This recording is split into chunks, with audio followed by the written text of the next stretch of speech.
Welcome to Gayatri competitive academy. ఈరోజు చాలా ముఖ్యమైన కాన్స్టిట్యూషన్ డెవలప్మెంట్ హిస్టరీలో పార్ట్ 1 మనం ప్రీవియస్ క్లాస్లో కంప్లీట్ చేసాం. పార్ట్ 2కి సంబంధించిన విషయాలు కంటిన్యూ చేయడం జరుగుతుంది. అయితే పార్ట్ 1లో మనం చెప్పుకున్న అంశాలు ఏంటంటే కనుక రాజ్యాంగ పరిణామక్రమ చరిత్రని బీసీ రావత్ అనే ఆయన 6 దశలుగా ఈ historical and constitution development expert అయిన ఇంగ్లాండ్ దేశానికి సంబంధించిన వ్యక్తి. సో 1600 నుంచి 1773, 1773 నుంచి 1858, 1858 నుంచి 1909, 1909 నుంచి 1919, 1919 నుంచి 1935, 1935 నుంచి 35 అప్ టు 50 వరకు కూడా జరిగిన విషయాలు. అలాగే so British government east India company మీద చట్టాలు చేస్తే ఇండియా మీద ఎలాంటి ఎఫెక్ట్ వచ్చిందని 1773 నుంచి 1853 వరకు జరిగిన విషయాలండి. దీని ఒక షార్ట్ కట్ బిట్స్ అంటే అన్ని కాంపిటేటివ్ ఎగ్జామ్లో మనకి ఎలా వస్తాయని బిట్స్ ఒకటి మాట్లాడతాను. నెక్స్ట్ సో ఇక్కడ మనకి ముఖ్యంగా ఏంటంటే అసలు కాన్స్టిట్యూషన్ డెవలప్మెంట్ అంటే కాన్స్టిట్యూషన్ అంటే గవర్నమెంట్లో లెజిస్లేటివ్, ఎగ్జిక్యూటివ్, జ్యుడిషియరీ ఈ 3 సెంట్రల్ స్టేట్ లెవెల్లో ఎలా డెవలప్ అవుతాయని చెప్పేదండి.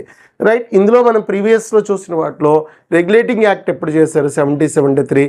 సో రెగ్యులేటింగ్ చట్టం వల్ల మనకి ఏ వ్యవస్థని ఎవరు నియంత్రించారు భారతదేశంలో బ్రిటిష్ పాలిత ప్రాంతాలని, అయితే బ్రిటిష్ అంటే ఈస్ట్ ఇండియా కంపెనీ పరిపాలన ప్రాంతాలని. అలాగే రెగ్యులేటింగ్ చట్టాన్ని మరో పేరేంటి నార్థన్ చట్టం.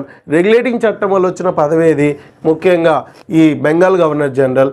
సో బెంగాల్ గవర్నర్ జనరల్ ఎవరు వార్న్ హేస్టింగ్ తీసుకొచ్చిన ముఖ్యమైన పదవేది చాలా కీలకమైన కలెక్టర్ పదవి. అంటే collecting of the land tax. So పన్నుని కలెక్ట్ చేయడానికి ఏర్పాటు చేయబడిన పదవే కలెక్టర్ పదవి. అయితే సివిల్ సర్వీస్ వ్యవస్థ వేరు. సివిల్ సర్వీస్ వ్యవస్థ పితామహుడు కార్న్వాలిస్. అంటే మనకి చెప్పాలంటే ఇండియన్ సివిల్ సర్వీసెస్లో మనకి ముఖ్యంగా ఈరోజు చెప్పుకున్న ఐఏఎస్, ఐపీఎస్, ఈ ఐసీఎస్కి సంబంధించిన 2 ప్రధానమైన కీలకమైన ఉంటాయి.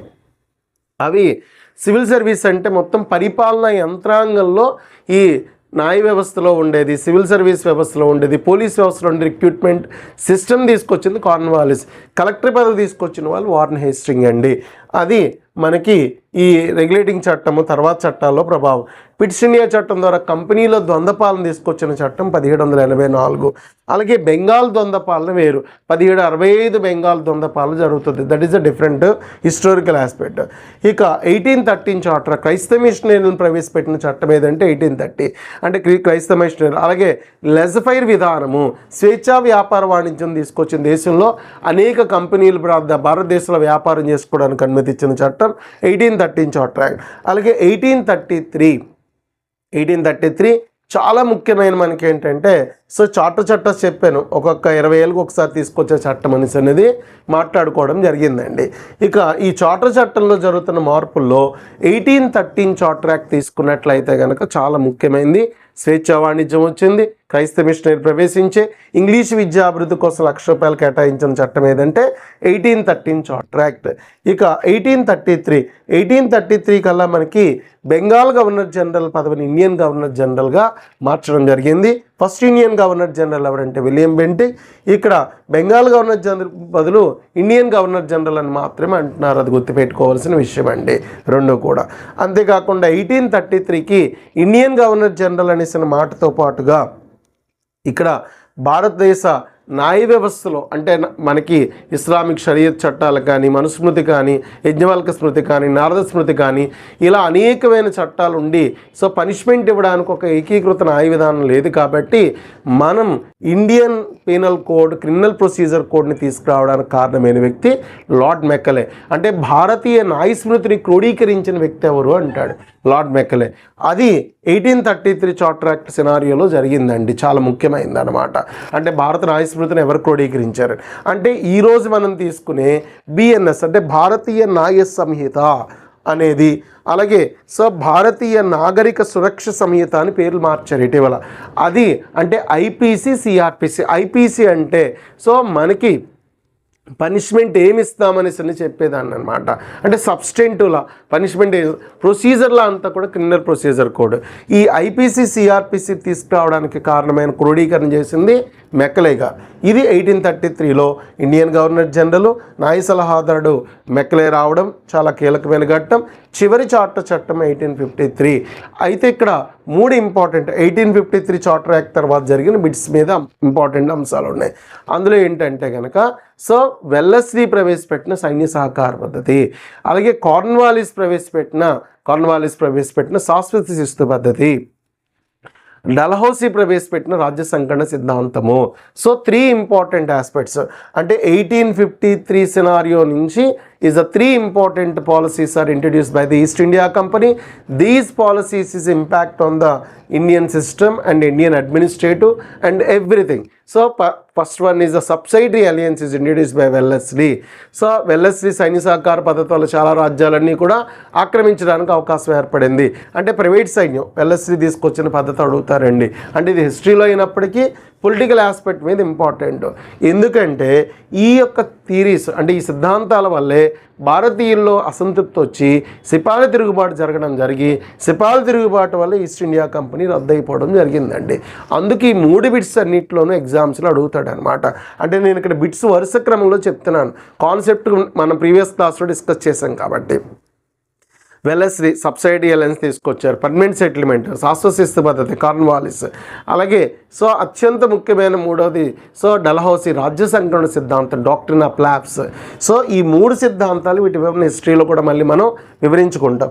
వీటి వల్ల భారతదేశంలో ఈస్ట్ ఇండియా కంపెనీ ఇంట్రడ్యూస్ చేయడం వల్ల ప్రజలు సఫర్ అయ్యి అలాగే సంస్థానాలు ఇబ్బంది పడి సో ఇద్దరూ సఫర్ అవ్వడం, ముఖ్యంగా సంస్థానాలు జమీందారులు అందరూ ఇబ్బంది పడడం వల్లే సిపాయిల తిరుగుబాటు ఒక విధంగా వచ్చింది.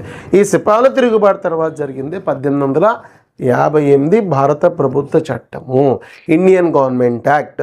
ఇది మనకి ఒరిజినల్గా నేను సెకండ్ పార్ట్లో మాట్లాడేది. ఇవన్నీ ఫస్ట్ పార్ట్లో వచ్చే జనరల్ కాంపిటేటివ్ ఎగ్జామ్స్ అండి. ఇప్పుడు 1858కి సంబంధించిన విషయాలు అంటే ఇండియన్ గవర్నమెంట్ అనే మాటని మొట్టమొదటిగా ఉపయోగించింది 1858. అంతేకాకుండా ఇండియన్ గవర్నర్ జనరలే పదవిని వైస్రాయ్ అని కూడా పిలిచిన చట్టం ఏదంటే 1858. అంటే ఇండియన్ గవర్నర్ జనరల్కి వైస్రాయ్కి తేడా ఏంటి అంటే ఇప్పుడు ఈస్ట్ ఇండియా కంపెనీ పాలన 1857 సిపాయిల తిరుగుబాటుతో ఎండ్ అయిపోయింది. అంటే భారతదేశాన్ని బ్రిటిష్ వారు నేరుగా పరిపాలిస్తున్నారు. అంటే బ్రిటిష్ వారు భారతదేశంలో నేరుగా పరిపాలించే ప్రాంతాల్లో హెడ్ కనుక విజిట్ చేస్తే ఇండియన్ గవర్నర్ జనరల్.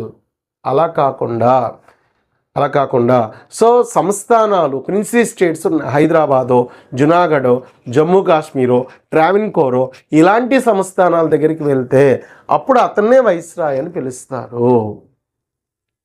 అతనే వైస్రాయ్. అంటే మన భారతదేశ తొలి వైస్రాయ్ లార్డ్ కానింగ్. ఈ వైస్రాయ్ని ఇది వరకు ఏమనేవారు ఇండియన్ గవర్నర్ జనరల్. ఇలా ఇండియన్ గవర్నర్ జనరల్ వైస్రాయ్ పోస్టులు రెండు కూడా అత్యంత ముఖ్యమైన పోస్టులు. అంటే ఒకే వ్యక్తి కానీ 2 చోట్ల మనకి కనిపించడం జరుగుతుంటుంది. అంటే దీనికి ఒక బెస్ట్ ఎగ్జాంపుల్ చెప్తా మీకు. అంటే ఉపరాష్ట్రపతి రాజ్యసభ చైర్మన్. అంటే Rajya Sabha chairman ex officio chairman of Rajya Sabha అన్న ఉపరాష్ట్రపతి అన్న ఒకటే. అలాగా ఇండియన్ గవర్నర్ జనరల్ అన్న వైస్రాయ్ అన్న ఒకటే. ఇక్కడ 3 ఎగ్జామ్స్ బిట్స్ ఇస్తుంటాడు కాంపిటేటివ్ ఎగ్జామ్లో. ఈ క్లారిఫికేషన్ తెలియాలి. Bengal governor general already Warren Hastings తెలుసు. ఇండియన్ గవర్నర్ జనరల్ ప్రవేశపెట్టినప్పుడు విలియం బెంటిక్. అసలు ఇండియన్ గవర్నర్ జనరల్గా చివరిగా ఆ పోస్ట్ మాత్రమే చేస్తున్నాడు లార్డ్ కానింగ్. ఆ ఇండియన్ గవర్నర్ జనరల్ని వైస్రాయ్ అనేసి అంటారు. వైస్రాయ్ ఆ వైస్రాయ్ అని చాలా కీలకమైన వ్యక్తి. అంటే వైస్రాయ్ అనే ఇండియన్ గవర్నర్ జనరల్ అన్న కూడా ఒకటే, లార్డ్ కానింగ్ ఫస్ట్ వైస్రాయ్. ఇలా మనకి 2 పోస్టులు మనకి ఏంటంటే ఒకటే. నెక్స్ట్ ఇక భారతదేశంలో ఏం జరుగుతుంది అని చూడడానికి ఇంగ్లాండ్లో ఒక పోస్ట్ క్రియేట్ చేశారండి. అంటే సో ఇండియన్ అఫైర్స్ని చూడడానికి ఇంగ్లాండ్లో క్రియేట్ చేసిన ఒక ఇంపార్టెంట్ పోస్టే సెక్రటరీ ఆఫ్ ఇండియన్ అఫైర్స్, భారత వ్యవహారాల కార్యదర్శి. ఈ భారత వ్యవహారాల కార్యదర్శి అనే పదవి చాలా ముఖ్యమైన పదవి. ఇది ఇంగ్లాండ్లో క్రియేట్ చేశారు. అంటే సెక్రటరీ ఆఫ్ ఇండియన్ అఫైర్స్ అంటే అప్పుడు ఇండియన్ సిస్టంలో ఒక రాష్ట్రంలో ఒక జిల్లాలో కలెక్టర్ ఉండేవాడు. ఆ కలెక్టర్ పైన వచ్చేసరికి గవర్నర్. ఆ గవర్నర్ పైన ఎవరంటే సో హైయెస్ట్ ఇక్కడ ఇండియన్ గవర్నర్ జనరల్ వైస్రాయ్ పైన ఎవరంటే మంత్రి గారు. మన దేశ వ్యవహారాలు చూసే మంత్రి, అతనే secretary of Indian affairs. Secretary of Indian affairs పదవిని తీసుకొచ్చిన చట్టం ఏది 1858. ఈ పదవి ఎక్కడ ఉంటుంది ఇంగ్లాండ్లో. ఈ సెక్రటరీ ఆఫ్ ఇండియన్ అఫైర్స్ ఎవరితో మాట్లాడతాడు ప్రైమ్ మినిస్టర్తో. ప్రైమ్ మినిస్టర్ ఎప్పటికప్పుడు బ్రిటిష్ రాణికి చెప్తూ ఉంటారు.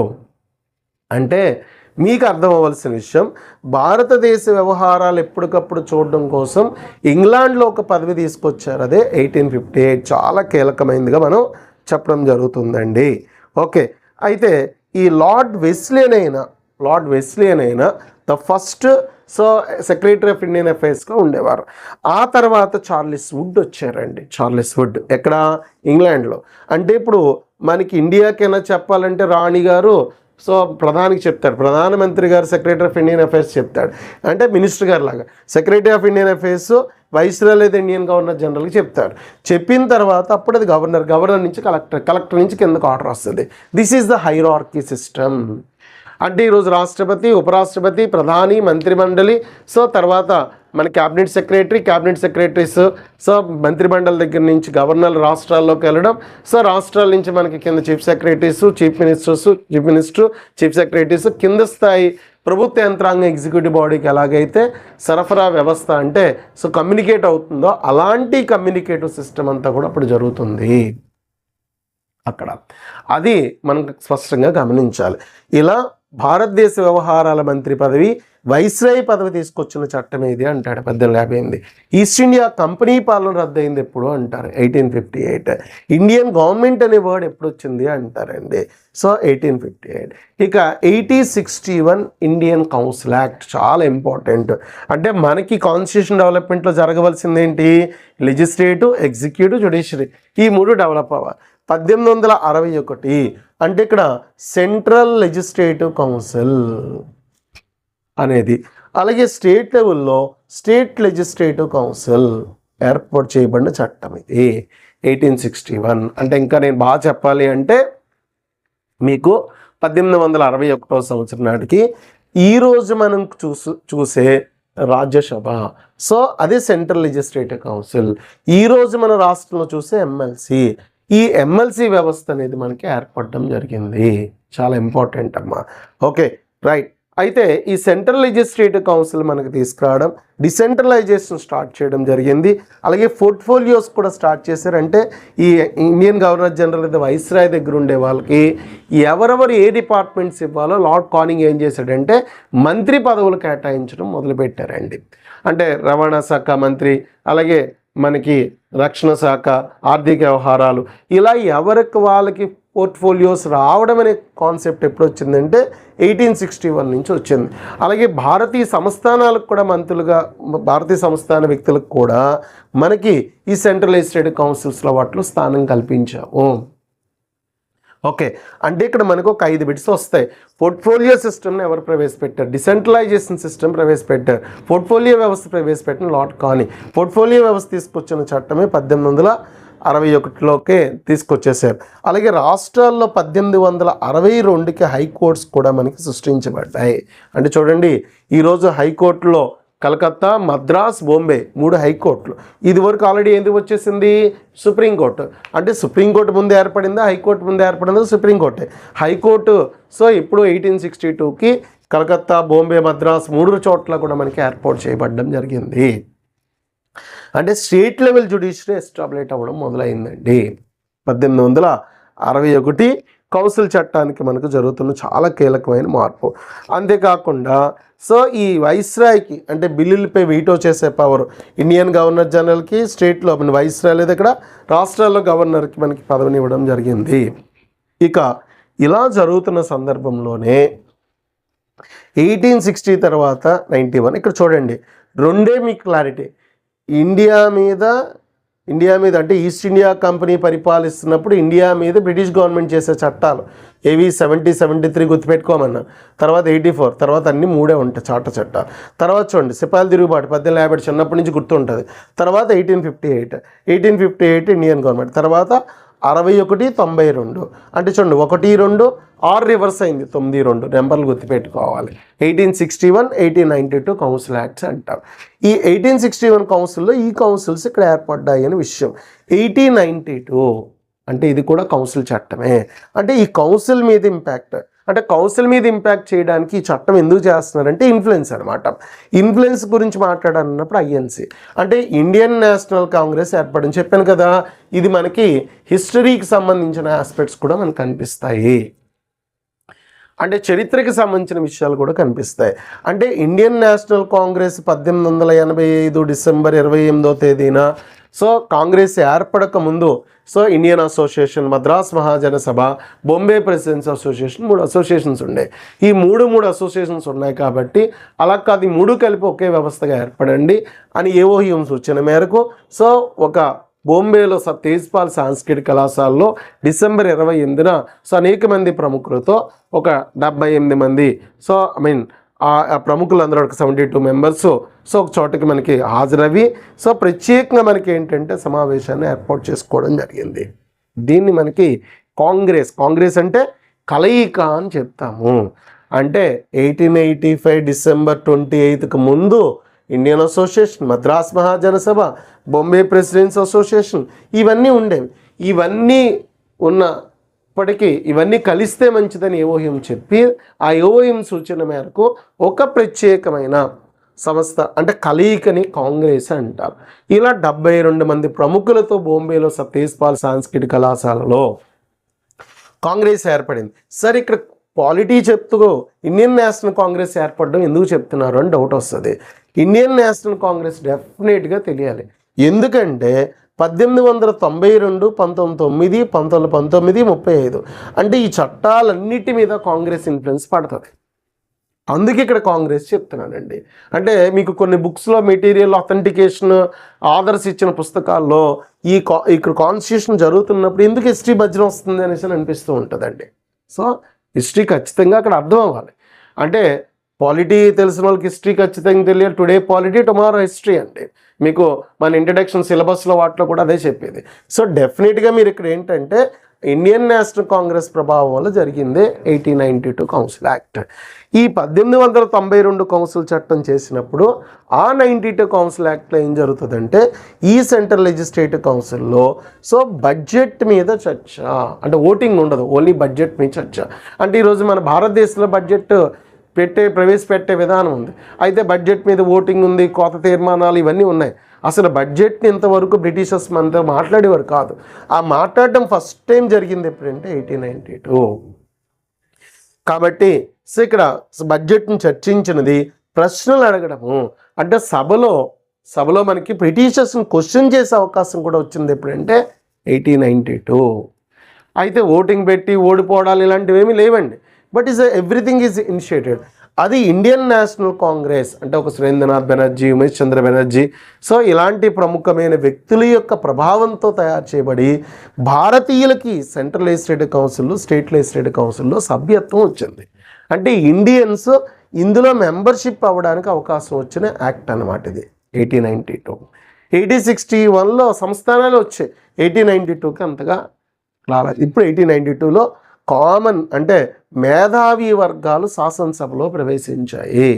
చూడండి, ఇప్పుడు ఏ వర్గానికి నష్టం జరుగుతుందో ఆ వర్గం వాళ్ళ బదులుగా ఎవరో ఒకరిని శాసనసభల్లోకి, చట్టసభల్లో ప్రవేశిస్తే ఎంత మేలు జరుగుతుందో 1892 కూడా మనకు అదే సిచ్యువేషన్ జరిగిందండి. అందుకు నేను ఇక్కడ ఇండియన్ నేషనల్ కాంగ్రెస్ ప్రభావం వల్ల జరిగిన మార్పులు, సో ప్రముఖ అక్కడ రాజనీతిజ్ఞులు, ప్రముఖులు, కాంగ్రెస్ ప్రభావిత వర్గాల వల్ల 1892 జరిగింది. అంటే మనకి పాలిటీ కన్సర్న్లో 4 1892 ఒక కౌన్సిల్ యాక్ట్, ఇది బడ్జెట్ని చర్చించారు, ప్రశ్నలు అడిగారు.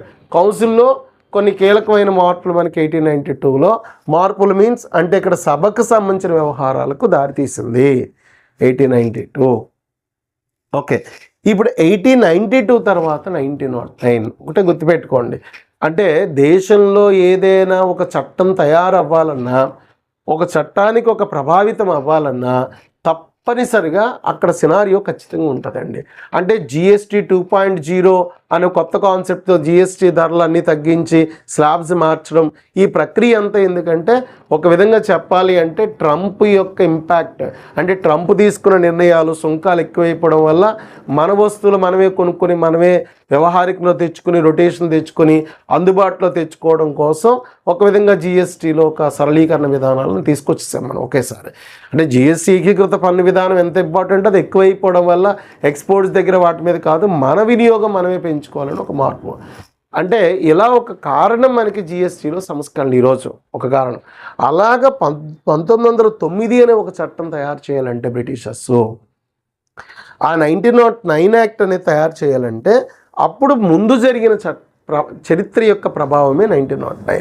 అంటే ఏం జరిగింది సార్ 1909కి ముందంటే, సో 1905వ సంవత్సరంలో బెంగాల్ పార్టీషన్, బెంగాల్ విభజన జరిగింది. ఈ బెంగాల్ విభజన అంటే చూడండి, ఇక్కడ బెంగాల్ విభజన చరిత్ర చెబుతూ నేను ఇక్కడ రాజ్యాంగంలో లెజిస్లేటివ్, ఎగ్జిక్యూటివ్, జ్యుడిషియరీ, స్టేట్ లెవెల్లో చేంజెస్ గురించి నేను మాట్లాడుతున్నాను. మీరు గమనిస్తున్నట్లయితే కనుక అర్థమైందా? అంటే హిస్టరీ యొక్క ఇంపాక్ట్ ఇక్కడ ఎలా పడుతుంది, how to change of the structure.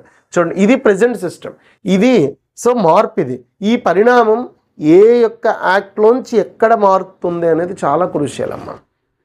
బిట్సే okay, ఇందాక మీకు ప్రీవియస్ క్లాస్ జరిగిన బిట్స్ అంతా మాట్లాడా ఇక్కడ. సో ఆ విషయాన్ని ఇక్కడ చెప్తున్నా. సో బెంగాల్ పార్టీషన్, బెంగాల్ విభజన అనేది భారతదేశంలో బెంగాల్ పెద్ద రాష్ట్రం, అంటే బెంగాల్, బీహార్, ఒరిస్సా. సో దీన్ని 2 భాగాలు చేస్తానన్నారు. ఎందుకు అంటే కర్జన్ అనౌన్స్మెంట్ చేశారు, lord Curzon. So Curzon Wesley ప్రకటన, అలా కర్జన్ ప్రకటించారు. ఎందుకు బెంగాల్ పార్టీషన్ అంటే పైకి చెప్పేది పెద్ద రాష్ట్రం అయిపోయింది, డివైడ్ చేస్తాం. కానీ ఇంటర్నల్గా ఉన్న ఇష్యూ ఏంటంటే ప్రతి ఉద్యమం బెంగాల్లో జరుగుతుంది. ప్రతి ఉద్యమం బెంగాల్లో జరుగుతుంటే ఆ ఉద్యమం యొక్క ఎఫెక్ట్ మొత్తం దేశం అంతా పడిపోతుంది. కాబట్టి ఇక్కడ ఎందుకు ఇంతకు స్ట్రాంగ్గా బెంగాల్ జరుగుతుందంటే హిందూ ముస్లిం చాలా చక్కగా కలిసి ఉన్నారు, కలిసే ఉద్యమాలు చేస్తున్నారు. సో అన్నదమ్ముల్లో కలిసి ఉండి ప్రతి మూమెంటు బెంగాల్లో జరుగుతుంది. What's today think Bengal tomorrow happen in India. ఈరోజు ఏం జరుగుతుందో రేపు దేశం అంతా అదే జరుగుతుంది. ఇది భరించలేని బ్రిటిషర్స్ ఏంటంటే ఒక పని చేద్దామని చెప్పి బెంగాల్ని పార్టీషన్ చేశారు. బెంగాల్లో సో ఒకటి ఈస్ట్ బెంగాల్, ఇది వెస్ట్ బెంగాల్. ఈ ఈస్ట్ బెంగాల్ పార్ట్ అంతా కూడా ముస్లిమ్స్ ఉండేది. అంటే ఈరోజు బంగ్లాదేశ్, ఢాకా ప్లేసెస్ అన్ని, వెస్ట్ అంతా హిందూస్. ఈ ఇద్దరిని విడగొడితే ఉద్యమాలు జరగవు అనేసి. అరే ఉద్యమాలు జరగకపోయి ఎంత ప్రాబ్లం వచ్చింది అంటే, సరే వందే మాత్రం ఉద్యమం చేద్దాం అంటే బెంగాల్ని విడగొట్టారు. కలపాలని దేశంలో జరిగిన మొట్టమొదటి ఉద్యమం అండి బెంగాల్ వచ్చు. బెంగాల్ ఏకీకరణ వచ్చింది. దీన్ని వందే మాతరం. వందే మాతరం అంటే దేశాన్ని ఒక భారత మాతగా భావించాలని జరిగేది వందే మాతరం. అంటే భారత మాతకి వందనం అని చెప్తాం వందే మాతరం. ఈ వందే మాతరం ఉద్యమాన్ని, వందే మాతరం అనేది ముస్లిమ్స్ కనడానికి ఇష్టపడలేకపోయారు. అందు గురించి మేము ఇది అనము అన్నారు. సో దీంతో ముస్లిం లీగే ఏర్పడిపోయింది 1906వ సంవత్సరంలో. 1900 సలీముల్లా ఆగా ఖాన్ ఢాకాలో దీన్ని ఏర్పాటు చేయడం జరిగింది. సరే ఇది ఒక ఐడియాలజీతో రన్ అవుతుంది. అయితే ఇప్పుడు కాంగ్రెస్లోనే, ఐఎన్సీలోనే ఈ బెంగాల్ పార్టీషన్ కోసం కలపాలి, బెంగాల్ ఏకీకృతం చేయాలంటే ఉద్యమం చేయాలి. ఆ ఉద్యమం ఎలా చేయాలంటే కనుక దేశమంతా చేద్దామని ఒక గ్రూప్ కాంగ్రెస్లో, లేదు బెంగాల్లో చేద్దామని ఒక గ్రూప్. సో ఆ 2 గ్రూపులే మనకి మోడరేట్స్ అండ్ ఎక్స్ట్రీమిస్ట్స్ అంటాం. సో దీన్ని ఎర్లీ నేషనలిస్ట్స్ అండ్ అసెప్టివ్ నేషనలిస్ట్స్ అని చెప్తాం. మితవాదులు, అతివాదులు అని 2 ప్రధానమైన గ్రూపులు మనకి ఏర్పడడం జరిగింది. ఈ మితవాదులు, చూడండి మితవాదులు, అతివాదుల వల్ల కాంగ్రెస్ చీలిపోయింది. సో వందే మాతరం ఉద్యమం వల్ల సో హిందూ ముస్లిం విడిపోయారు. అసలు వందే మాతరం ఎందుకంటే బెంగాల్ విభజన. అంటే బెంగాల్ పార్టీషన్ మీద ప్రధాన ఉద్దేశం జాతీయతవాదాన్ని నిర్వీర్యం చేయడం, బ్రేకింగ్ ఆఫ్ నేషనాలిటీ. అంటే వాడు అనుకున్నట్టు అన్ని డివైడేషన్స్ జరిగిపోయాయి. కాంగ్రెస్లో ఇప్పుడు దేశమంతా చేద్దామనేమో దేశమంతా చేయొద్దు, బెంగాల్లో చేద్దామని మితవాదం. బ్రిటిషర్స్ని బతిమాలదాం, ప్రేయర్, పిటిషన్, ప్రొటెస్ట్.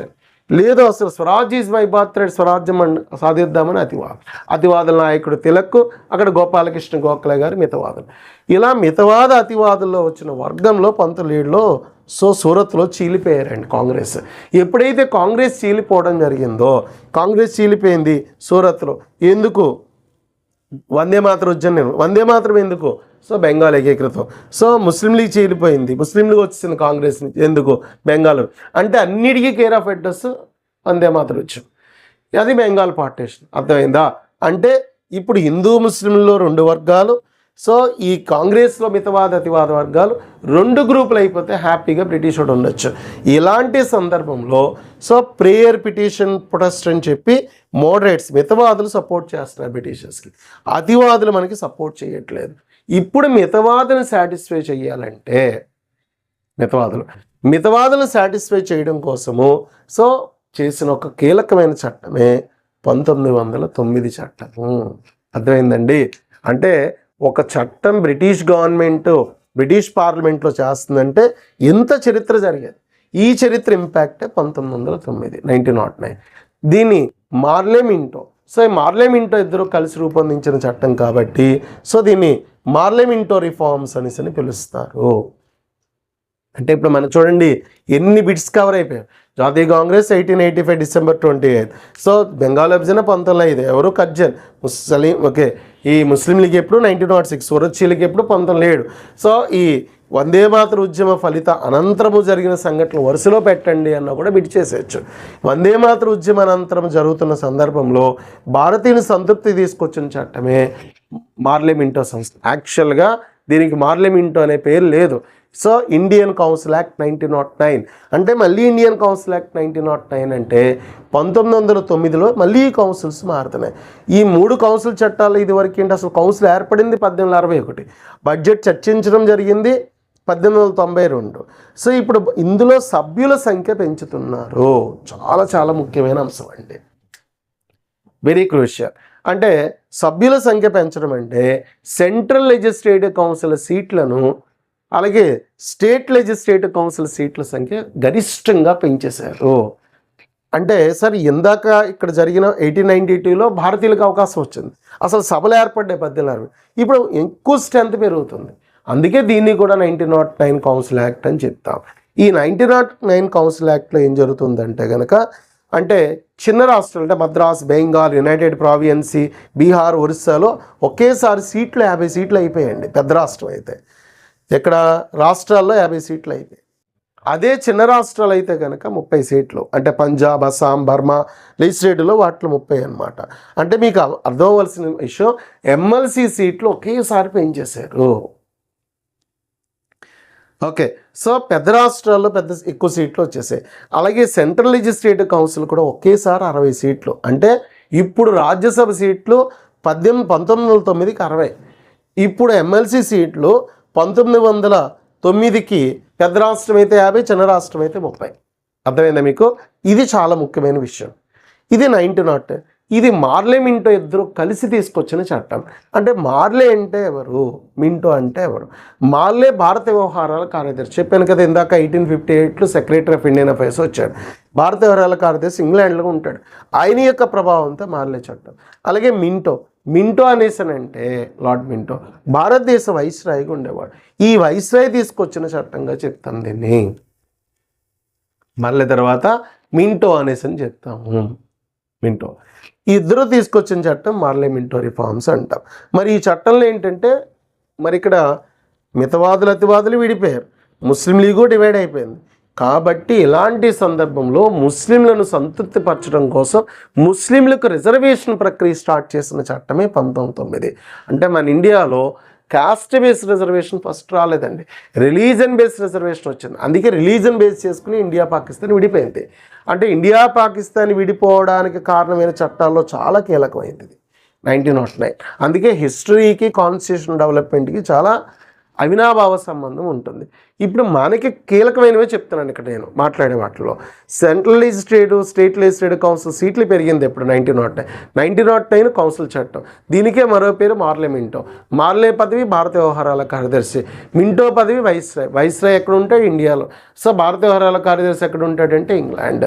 సో భారతీయులకి ఈ ఎలక్షన్స్, ఓటింగ్, సభ్యుల సంఖ్య పెరగడానికి సభ్యుల అర్హతలను ఎక్కువ పెంచిన చట్టం కూడా 1909. ఓకే, మితవాదులను సంతృప్తిపరిచిన చట్టం 1909. అతివాదులు అసంతృప్తికి గురయ్యారు. వీళ్ళిద్దరి మధ్య గొడవ రావడం జరిగింది. మితవాదులకి గోపాలకృష్ణ గోఖలే, అతివాదులకి తిలక్ ఉన్నారు. లాల్ బాల్ పాల్ అరవింద్ ఘోష్ అతివాద వర్గంగా చెప్తాం. సో ఇదేం ఉపయోగం లేని చర్చా వేదిక అని, లేదు ఇది చాలా ఉపయోగం, అరాచకవాద నుంచి బయలుపడిందని, ఇలా చాలా స్టేట్మెంట్స్ అన్నీ కూడా 1909 యాక్ట్ సంబంధం మీద బిట్స్ ఇన్ డెప్త్ మనకి ఏంటంటే ఇవ్వడం జరుగుతుంది అన్నమాట. ఓకే, అంటే దీన్ని మళ్ళీ దేనికి దానికి విడిగా యాక్ట్లోంచి వచ్చిన మన మెటీరియల్, దాని సీక్వెన్సెస్, ప్రాక్టికల్ బిట్స్, ఇవన్నీ కూడా మీకు ఏంటంటే దాన్ని మన ఛానల్ సబ్స్క్రైబ్ చేసుకొని కంటిన్యూ ఉన్న వాళ్ళకంతా కూడా మీకు అది ఇవ్వడం జరుగుతుంది. ఆల్రెడీ తీసుకున్న వాళ్ళకి అది అర్థమవుతుంది. Right, another important 1909. అంటే 1909లో ఏం చేశారు, హిందూ ముస్లింల మధ్య క్లాష్. సో అసంతృప్తి వచ్చేసింది. ఇప్పుడు 1919 ఇట్స్ వెరీ ఇంపార్టెంట్. 1909 యాక్ట్ ఎలా జరిగిందండి ఇండియాలో? 1919 చట్టం అనేది దానికి కారణం అంతర్జాతీయ కారణాలు. అంటే ఇందాక మీకు ప్రతి చట్టానికి వెనకాతల 1892 ఉందంటే ఐఎన్సి అన్నాను. సో తర్వాత వందే మాతర ఉద్యమం అంటే అని చెప్పాను 1901. మరి 1990కి ఏంటి ఉన్నది డిఫరెన్స్, ఏంటి జరుగుతుంది అంటే 1919కి జరుగుతున్న అంశంలో చాలా కీలకమైన అంశం ఫస్ట్ వరల్డ్ వార్, అంటే మొదటి ప్రపంచ యుద్ధం. అంటే మొదటి ప్రపంచ యుద్ధం తీసుకుంటే 1914 నుంచి 18 మధ్య జరిగింది. ఈ మొదటి ప్రపంచ యుద్ధంలో భారతీయులు, మితవాదులు, అతివాదులు అందరూ బ్రిటిషర్స్ సపోర్ట్ చేశారు. అయ్యో బ్రిటిష్ వాడు కష్టంలో ఉన్నాడు, మనం సపోర్ట్ చేయాలని. దీంతో మన వాళ్ళు ఏమనుకున్నారంటే మనం యుద్ధంలో మద్దతు ఇచ్చాం కాబట్టి మనకేం కావాలంటే అది చేస్తారండి. మితవాదులు, అతివాదులు, విప్లవాత్మకవాదులు అందరూ సపోర్ట్ చేస్తారండి ఫస్ట్ వరల్డ్ వార్లో. అయితే ఫస్ట్ వరల్డ్ వార్లో ఏంటి, బ్రిటను, ఫ్రాన్సు, రష్యా ఒక గ్రూప్గా ఉన్నాయి. అలాగే మనకి జర్మనీ, అలాగే టర్కీ ప్రాంతం కానీ నెక్స్ట్ ఆస్ట్రియా, హంగరీ కూడా మనకి ఏంటంటే ఒకవైపు గ్రూప్గా ఉండిపోయాయండి. ఇలాంటి సందర్భంలో మనకి బ్రిటిష్ వాడు ఏం చేశాడంటే టర్కీ మీద అటాక్ చేశాడు. టర్కీ అనేది అప్పటికి ఇస్లాం మతానికి సంబంధించిన పెద్ద పదవి ఖలీఫా అక్కడ ఉన్నాడు. ఖలీఫా పదవి రద్దు చేశాడు. ఇండియాలోనేమో ముస్లింలకు రిజర్వేషన్ ఇస్తున్నాడు. హిందువుల్ని మేమే రక్షిస్తున్నాము, అసలు హిందువుల్ని ముస్లిం మేమే రక్షిస్తున్నాము, హిందువుల వల్ల ముస్లింలు ఇబ్బంది పడ్డారని ఇక్కడ డివైడ్ అండ్ రూల్ చేశాడు కర్జన్. అక్కడేమో ఖలీఫా పదవి రద్దు చేస్తుంటే గాంధీ గారు ఇది పట్టుకొని ఖలీఫా పదవిని రద్దు చేశారు కాబట్టి దీన్ని పునరుద్ధరించాలని ముస్లింలు స్టార్ట్ చేసిన ఖిలాఫత్ ఉద్యమానికి గాంధీ చాలా మంచి ప్రభావితాన్ని తీసుకురావడం జరిగిందండి. అంటే ఇక్కడ డివైడ్ అండ్ రూల్ చేస్తున్నాడు అనే విషయం అర్థం అవ్వడం జరిగింది. అంతేకాకుండా రెండో ప్రపంచ యుద్ధం జరుగుతున్నప్పుడు పెద్ద దేశాలు చిన్న దేశాలను ఆక్రమించడం మొదలుపెట్టాయి. అరే ఇలా కాదని అంతర్జాతీయంగా మనకి లీగ్ ఆఫ్ నేషన్, నానాజాతి సమితి అనేది ఏర్పడడానికి ముందే మనకి వుడ్రో విల్సన్ అని ఉంటారు, ఫాదర్ ఆఫ్ పబ్లిక్ అడ్మినిస్ట్రేషన్. ఆయన 14 శాంతి సూత్రాలు చెప్తాడు, 14 ప్రిన్సిపల్స్. ఈ 14 ప్రిన్సిపల్లో ఇంటర్నేషనల్గా ఒక ఆర్గనైజేషన్ ఉండాలి, లీగ్ ఆఫ్ నేషన్. ఇది ఉంటే చాలా మంచిది అని చెప్పేసి చెప్తాడు అనమాట. సో ఆ ఇంటర్నేషనల్గా ఏ పెద్ద దేశం చిన్న దేశాన్ని ఆక్రమించకుండా ఉండాలి. ప్రతి చిన్న దేశం తనకు తాను స్వయంగా పరిపాలించుకోవాలి. చిన్నదంటే భూభాగమే కాదు, సో మేధస్సులో కూడా చిన్న దేశం అనే అర్థంతో ఆ రోజులకి. ఓకే, సో స్వయం పరిపాలన కలిగి ఉండాలి. సో స్వయంగా పరిపాలించుకోగలగాలి. అంటే స్వయం నిర్ణయాధికారం, జాతుల స్వయం నిర్ణయాధికారం, నేషన్ డిటర్మినేషన్ థియరీ. అంటే నేషన్ డిటర్మినేషన్ థియరీ అని ఒక థియరీని మనకి తీసుకురావాలని చెప్పి నిర్ణయించుకోవడం జరిగింది. ఇలా జాతుల స్వయం నిర్ణయాధికారం అనేది వుడ్రో విల్సన్ ప్రతిపాదించడం, ఫస్ట్ వరల్డ్ వార్లో డిస్కస్ చేయడం జరిగిన తర్వాత ఫస్ట్ వరల్డ్ వార్ అయిపోయిన తర్వాత మనం ఏమనుకున్నామంటే అయితే భారతదేశం మీద బ్రిటిషర్స్ ఒక చట్టం చేస్తారు, స్వయం నిర్ణయాధికారం ఇచ్చేస్తారని చెప్పి మనం ఆనందపడ్డాం. సరే, ఈలోపు ఇంగ్లాండ్ ఎలక్షన్లో మనం వాళ్ళని అట్రాక్ట్ చేయడం కోసం సరే ఇవన్నీ 1919 పరిస్థితుల రీత్యా మనం చట్టం చేద్దామని చెప్పి తీసుకొచ్చారు. అంటే మొదటి ప్రపంచ యుద్ధ కారణాల రీత్యా, అలాగే మొదటి ప్రపంచ యుద్ధానంతరం వచ్చిన జాతుల స్వైన్యాధికారం రీత్యా ఇలాంటి సందర్భంలో రూపొందించుకున్న చట్టమే 1919. దీన్ని ఇండియన్ కౌన్సిల్ యాక్ట్ 1919 అంటాం. సో భారత ప్రభుత్వ చట్టము 1919, ఇండియన్ గవర్నమెంట్ యాక్ట్ 1919. సో ఇది కూడా ఒక సందర్భంలో కౌన్సిల్ యాక్ట్. దీన్ని మాంటెంగ్ చేమ్స్ఫర్డ్ రిఫార్మ్స్ అని కూడా పిలుస్తాం. మాంటెంగ్ అండ్ చేమ్స్ఫర్డ్ అంటే మాంటెంగు చేమ్స్ఫర్డ్ ఇద్దరు.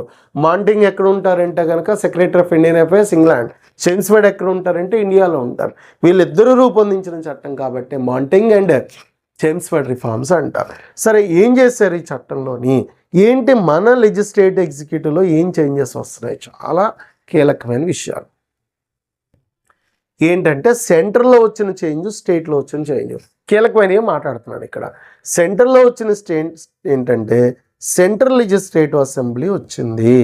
అంటే 1919 చట్టంలో మనకి ఇంతవరకు ఒకే సభ ఉండేది సెంట్రల్లో, ఇప్పుడు రెండో సభ వచ్చింది. అంటే ఇప్పుడు చూడండి మన దేశంలో లోక్సభ, లోక్సభ ప్రజల సభ.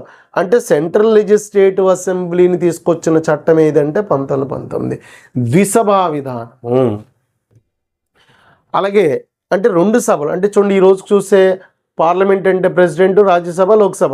అదే 1919లో మనకి central legislative council, central legislative assembly, పైన ఇండియన్ గవర్నర్ జనరల్ వైస్రాయ్ ఉంటాడు. అప్పటికి పార్లమెంట్ అంటే మనకి దృష్టిలో.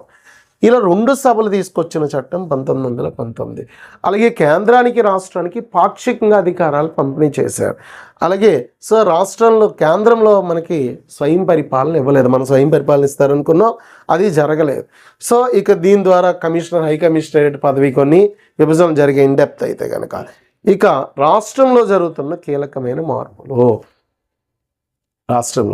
రాష్ట్రంలో ఏదో 2వ సభ కూడా ఇవ్వలేదు. సో రాష్ట్రంలో ద్వంద్వ పాలన పెట్టారు. ఏంటి అంటే కనుక సో కౌన్సిల్ ఆఫ్ మినిస్టర్స్ అంటే మంత్రి పదవులు ఇవ్వడం మొదలెట్టారు. ఆ మంత్రి పదవులు 2 రకాలు అనమాట. ఒకటి ట్రాన్స్ఫర్డ్, రిజర్వ్డ్ అని చెప్తాం. అంటే 2 రకాలుగా మంత్రి పదవులు వచ్చాయి రాష్ట్రాల్లో. అంటే రాష్ట్రంలో మనకి మంత్రి పదవులు ఇవ్వడం మొదలుపెట్టారు. అయితే ఆదాయం అధికారం లేని శాఖలన్నీ కూడా ఆదాయం కానీ అధికారం లేని శాఖలన్నీ కూడా మనం ఏమంటామంటే సో రిజర్వ్.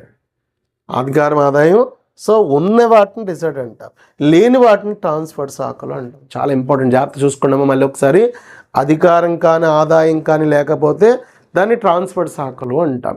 సో అధికారం ఆదాయం ఉంటే రిజర్వ్ అంటాం. రిజర్వ్స్ అన్నీ బ్రిటిషర్స్ దగ్గర పెట్టేసుకున్నారు. ట్రాన్స్ఫర్డ్ అందరికీ కూడా ఇండియన్స్ దగ్గర పెట్టేసుకున్నారు, ఇండియన్స్కి. సో ఇది బ్రిటిష్ దగ్గర పెట్టుకున్నారు. అంటే ఇక్కడ మనం గమనించవలసిన విషయం ఏంటంటే బ్రిటిష్ వాడి దగ్గర అధికారం ఉన్నవన్నీ వాడి దగ్గర పోలీస్ రంగాలు, అలాగే శాంతి భద్రతల పోలీస్ సంఘాలు, ఇంకా బాగా చెప్పాలంటే ట్యాక్స్ కలెక్ట్ చేయడాలు, రెవెన్యూ అంతా వీళ్ళ దగ్గర పెట్టుకున్నారు. సో విద్య, వైద్యము, స్థానిక ప్రభుత్వం ఖర్చు అయ్యే విభాగాలన్నీ భారతీయులకు ఇచ్చారు. అంటే మంత్రి పదవులు భారతీయులకు ఇవ్వడం అనేది మొట్టమొదటిగా స్టార్ట్ అయింది 1990లో. సార్ మరి ఇది వరకు మంత్రి పదవులు ఇవ్వాలి, అయితే అదన్నీ బ్రిటిష్ వాడే, భారతీయులకు ఇవ్వడం మొదలెట్టారు. దీన్ని ద్వంద్వ పాలన అన్నారు. డయార్క్ ఇన్ ద స్టేట్ లెవెల్, మర్చిపోకూడదు.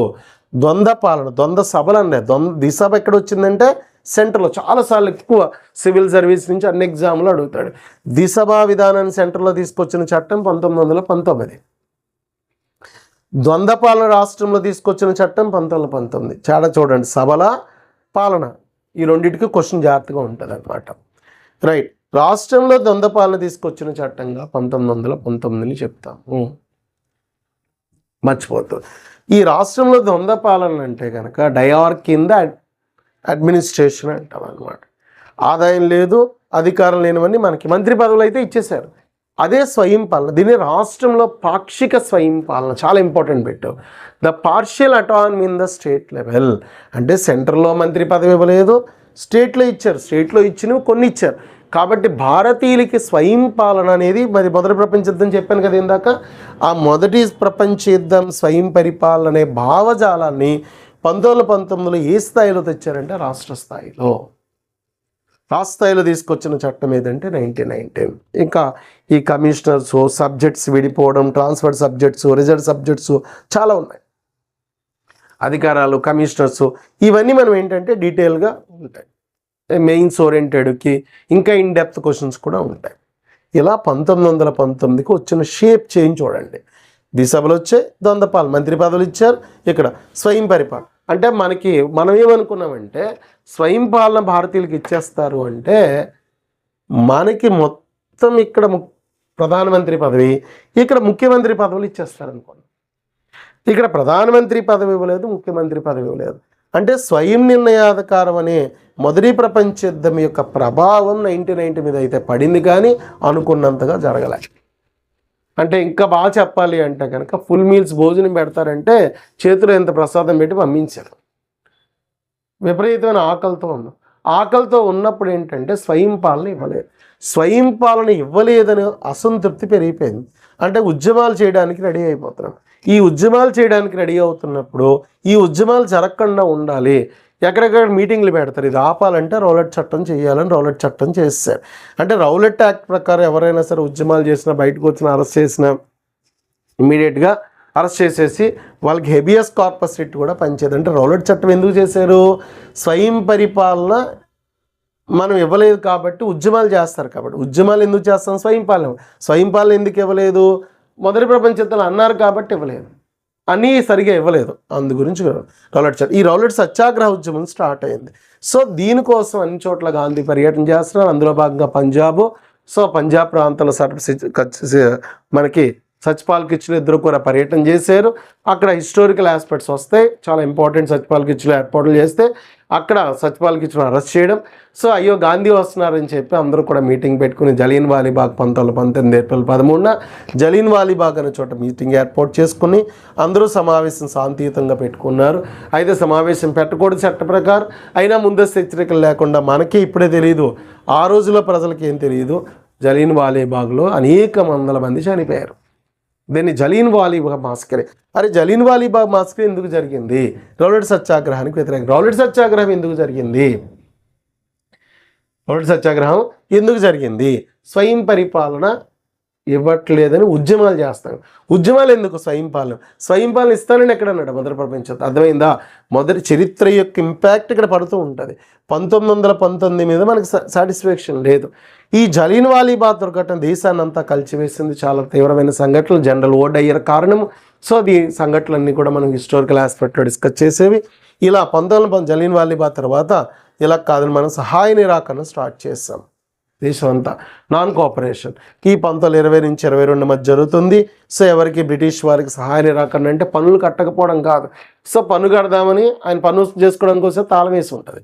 సో కోర్టులో జడ్జిమెంట్ ఇచ్చుకుని తీర్పు చెప్పించుకుని లోపు చెట్టు కింద అందరూ తీర్పులు చెప్పేసుకుని వెళ్ళిపోతారు. కాలేజ్ పెడితే కాలేజ్ ఎదురుగానే మన వాళ్ళు కొత్త పాఠాలు నేర్చేసుకుని పాఠాలు అయిపోయారా ఇంటికి వెళ్ళిపోండి అని చెప్పి వాళ్ళ పాఠశాలలు, వాళ్ళ కోర్టులు అవన్నీ కోఆపరేట్ చేయకుండా ఆపోజిట్గా ప్యారలల్ సిస్టమ్ చేశారు. అది సత్యము వాటితో జరుగుతున్న సహాయ నిరాకరణ అంటాం.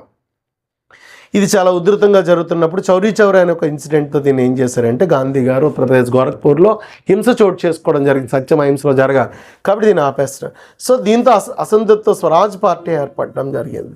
మోతీలాల్ నెహ్రూ, చిత్తరంజన్ దాస్ లేదు శాసనసభల్లో ప్రవేశించి బ్రిటిషర్స్ని ఇబ్బంది పెడదామని Swaraj party, pro Congress, so anti Congress, ఇలా 2 గ్రూపులుగా వచ్చేసింది స్వరాజ్ పార్టీ. ఇలా ఇక్కడ హిస్టారికల్గా ఈవెంట్స్ జరుగుతున్న సందర్భంలో సరే అసలు భారతీయులకి మనం 1919 చట్టం చేసాం కానీ వాళ్ళకి నచ్చట్లేదు కాబట్టి సో మీరే ఒక రాజ్యాంగం చేసుకుంటే మంచిది, సో మీకు మీరే తయారు చేసుకోండి అని సో ఒక నిర్ణయం జరిగింది. దాన్ని మనకి అనౌన్స్మెంట్ భారత వ్యవహారాల కార్యదర్శి బిర్కెన్హెడ్స్ అనౌన్స్ చేస్తాడు. బిర్కెన్హెడ్స్ అనౌన్స్ చేస్తే మనకు మనం తయారు చేసుకోవడం కోసం సరే మనం అందరూ కలిసి ఒక కమిటీ ఏర్పాటు చేసుకుందాం అనుకున్నారు. హిందూ ముస్లింల మధ్య గొడవ, మోతీలాల్ నెహ్రూ చెప్పాడు మీకు అవ్వదని చెప్పాను కదా అని, సరే మీరు తయారు చేసుకోవాలంటే పోతున్నారు కాబట్టి నేను ఒక కమిషన్ పంపుతాను అని సో సైమన్ కమిషన్ అనేది ఏర్పాటు చేయడం జరిగింది. సైమన్ కమిషన్ 7 సభ్యులు, వీళ్ళు ఒక్కడు కూడా భారతీయులు లేరు, మనకి ఇష్టం లేదు. అయితే 1919 అసలు మీకు ఎందుకు నచ్చట్లేదని పరిశీలించడానికి వచ్చింది సైమన్ కమిషన్. ఇలా సైమన్ కమిషన్ అనేది వచ్చి భారతదేశంలో పరిశీలన చేస్తే సో మేము చెప్పినట్టు వినవలసి ఉంటుంది అని చెప్పి సో అయితే మాకొద్దు సైమన్ గో బ్యాక్ అని ఒకవైపు లాలా లజపత్ రాయ్ పంజాబ్ కేసరి, ఆంధ్రాలో టంగుటూరి ప్రకాశం పంతులు ఇవందరూ కూడా సైమన్ కమిషన్ వ్యతిరేకించారు. ఒక్కడు కూడా భారతీయులు లేరని 1919 అనేది ఎలా పనిచేస్తుందో చూడడానికి వచ్చిందే సైమన్ కమిషన్. ఇది రిజెక్ట్ చేసి ఉంచారు. సరే 27 తిరిగింది, దేశం అంతా వెళ్ళారు. 28, 29, 30 అసలు సైమన్ కమిషన్ విషయాలు మాట్లాడుకుందాం, మీ కొత్త చట్టం చేద్దాం రెండేని రౌండ్ టేబుల్ కాన్ఫరెన్సెస్ స్టార్ట్ చేశారు. అరే సైమన్ కమిషన్ విషయాలు కాదు, మేమంతా తయారు చేసుకున్న మోతీలాల్ నెహ్రూ కమిటీ ఒకటి ఏర్పాటు చేసిన రిపోర్ట్ ఉంది, హిందూ ముస్లింలు నచ్చలేదని మీరు అన్నప్పటికీ నెహ్రూ రిపోర్ట్ని అమలు చేయండి అని చెప్పి గాంధీ గారు వాళ్ళు పట్టుబట్టారు. నెహ్రూ రిపోర్ట్ అమలు చేయమన్నారు. మేము రౌండ్ టేబుల్ కాన్ఫరెన్స్ పెడతాం, మేము రాము, నెహ్రూ రిపోర్ట్ అమలు చేయండి లేకపోతే మేము సో శాసన ఉల్లంఘన ఉద్యమం మొదలు పెడతాము, సివిల్ డిజోబియన్సీ మొదలు పెడతామని చెప్పారండి. సివిల్ డిజోబియన్సీ ఇలా సివిల్ డిజోబిడియన్సీ మనకి మొదలు పెడదాను. ఉప్పు సత్యాగ్రహం, దండి మార్చ్ అంటాం. ఈ ఉప్పు ఎందుకు పట్టుకున్నారు, ఏ విధంగా పట్టుకున్నారు, దీని కారణాలని మనం హిస్టారికల్గా వివరిస్తాం. ఓకే, సో ఇన్ డెప్త్లో ఇలా రౌండ్ టేబుల్ కాన్ఫరెన్స్ అన్ని పార్టీలను పిలిచారు. మొదటి రౌండ్ టేబుల్, రెండవ రౌండ్ టేబుల్, మూడో రౌండ్ టేబుల్ జరిగింది. మొదటి రౌండ్ టేబుల్కి కాంగ్రెస్ వెళ్ళలేదు, రెండో రౌండ్ టేబుల్కి మనకి గాంధీ గారు వెళ్ళడం, సరోజినీ నాయుడు అలాగే ఇంకా ప్రముఖులు కూడా మనకు కొంతమంది హాజరవ్వడం.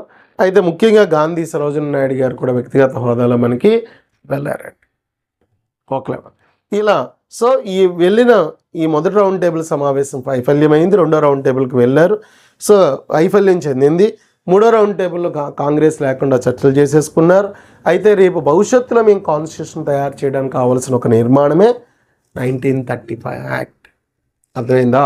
అంటే 1935 అని ఒక చట్టం చేయడానికి 1919 అసంతృప్తి వల్ల ఉద్యమాలు, సో స్వయం పాలన ఇస్తానని ఇవ్వలేదు కాబట్టి రౌలట్ చట్టం, Jallian Wala Bagh, non cooperation, Chauri Chaura, Swaraj Party, Simon commission, Motilal Nehru report, so అలాగే సివిల్ డిజోబిడియన్సీ, రౌండ్ టేబుల్స్ 3 జరగడం, గాంధీ వాళ్ళు సెకండ్ రౌండ్ టేబుల్కి వెళ్ళడం, సో ఈ 3 రౌండ్ టేబుల్ తర్వాత మీకు స్వయం పరిపాలన ఇస్తాము అనే ఉద్దేశంతో భారతీయులకి ఒక అనౌన్స్మెంట్ చేయడం, సో ఇందులో భాగంగా రౌండ్ టేబుల్ కాన్ఫరెన్స్లో రిజర్వేషన్స్ గురించి చర్చించడం, సో దీని గురించి అంబేద్కర్ గారికి గాంధీకి మధ్య విభేదాలు, పునే ఒడంబడిక జరగడం, సో ఇవన్నీ కూడా జరిగిన తర్వాత చివరిగా బ్రిటిష్ ప్రభుత్వం, British parliament Indian government act 1935 భారత ప్రభుత్వ చట్టం 1935 చట్టం చేశారు. ఇక్కడ నేను హిస్టారికల్ బిట్లు ఎక్కువగా డిస్కస్ చేయలేను, కానీ దీని ఇంపాక్ట్ ఇక్కడ ఉంటుందని చెప్తున్నాను. ఈ 1935 అని ఒక చట్టం చేసినప్పుడు అప్పుడు భారతదేశ వ్యవస్థలో కేంద్రము రాష్ట్రం ఏం చేయాలో అధికారాలు పంచుకొసుకున్నారు క్లియర్గా, అధికారాలు పంచి ఇది సెంట్రల్ లెజిస్లేటివ్ అసెంబ్లీ, సో దీన్ని ఫెడరల్ అసెంబ్లీగా మార్చేశారు. సో ఇది కౌన్సిల్ ఆఫ్ స్టేట్స్గా మార్చేశారు, అంటే ఈరోజు రాజ్యసభలో కౌన్సిల్ ఆఫ్ స్టేట్, ఇది ఫెడరల్ అసెంబ్లీ అన్నారు.